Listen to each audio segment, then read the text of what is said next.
Con 140 voti a favore, 69 contrari e 3 astenuti, la Camera dei Deputati ha dato il via libera al disegno di legge di conversione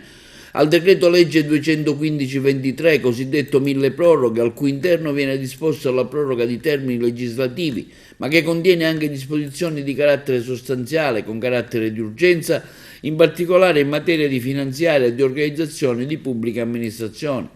Tra le norme più rilevanti il taglio dell'IRPEF agricola, la possibilità per i medici di rimanere in corsia fino a 72 anni e lo scudo penale per tutto il 2024 per il personale sanitario. Di particolare interesse c'è anche l'approvazione dell'emendamento sui lavoratori precari siciliani, fortemente voluto dal parlamentare agrigentino onorevole Calogero Pisano, che prevede la possibilità per gli enti locali di prorogare i contratti dei lavoratori precari che altrimenti rischiavano di rimanere a casa. Sono soddisfatto per l'approvazione del decreto mille proroghe e con esso l'emendamento sui precari siciliani, di cui sono firmatario, afferma l'onorevole Pisano. Diamo così una risposta concreta a un futuro e a una vasta platea di lavoratori. Dispiace che qualche collega, votando no, non abbia compreso l'importanza vitale che questo provvedimento ha per tantissimi precari e per le loro famiglie. Ci sono momenti che il proprio senso di responsabilità deve prevalere sugli interessi di partito, afferma l'onorevole Pisano. Oltre all'ok sull'emendamento sui precari,